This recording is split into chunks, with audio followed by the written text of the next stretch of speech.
You know, for the longest time, a PhD was seen as the absolute golden ticket, the key to a secure, respected career in academia.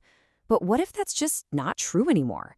In this explainer, we're diving headfirst into the PhD paradox, why that doctorate is really just the beginning, and what the new rules for success actually are. So let's just ask it straight up.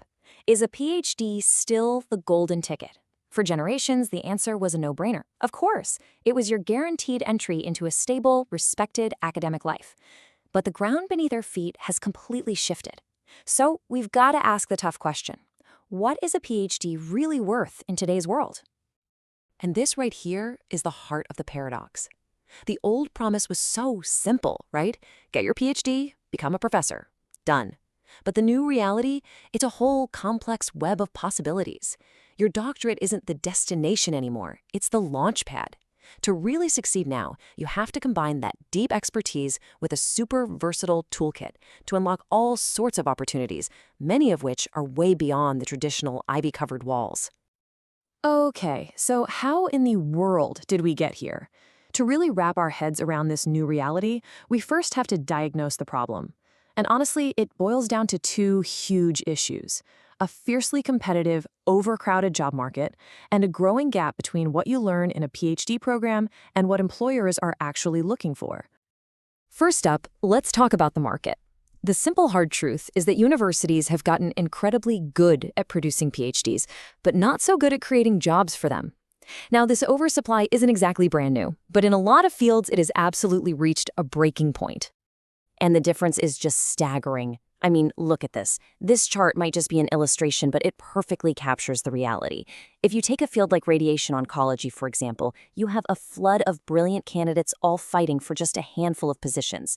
To put it simply, the supply has completely and totally overwhelmed the demand. So, if the academic market is saturated, where are all the opportunities? Well, that brings us to the second part of our diagnosis, the skills gap. What employers are really looking for now are what we call vocationally oriented skills. Practical job-ready abilities in things like tech, management, or entrepreneurship. And specialized master's programs are killing it at this, producing graduates who are often way more competitive for these roles than PhDs are. Okay, so we've diagnosed the problem. It sounds pretty daunting, doesn't it? But don't worry, there is a prescription. The solution is all about building a modern toolkit of skills that goes way, way beyond your dissertation. See, the old way of thinking was all about staying in your lane, right? Be the expert in your tiny little niche. But as researchers have pointed out, and I quote, a rigid adherence to traditional boundaries can limit professional opportunities. Today's biggest problems, the biggest innovations, they don't care about academic departments. The real magic happens at the intersection of different fields.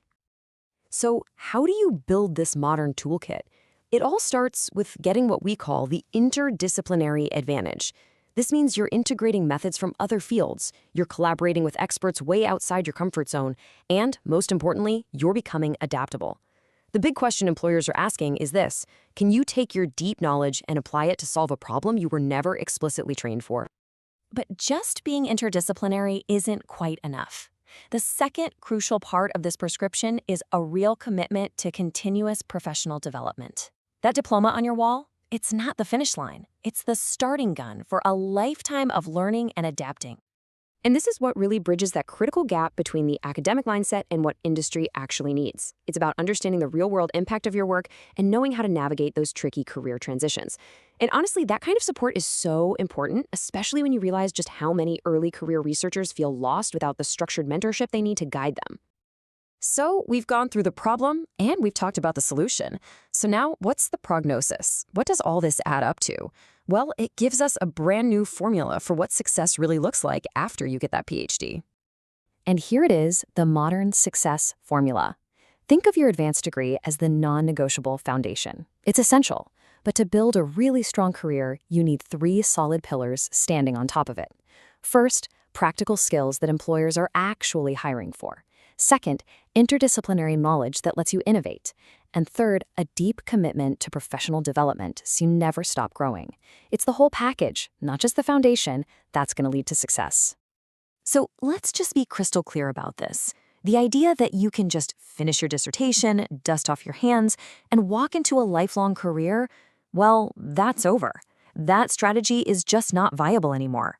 Your doctorate is an incredibly powerful starting point, for sure, but it absolutely cannot be the finish line. Which leaves us with one final and really important question. We've spent this whole time talking about what PhDs need to do, but what about the universities themselves? How must they evolve to stop training graduates for a world that, frankly, doesn't exist anymore?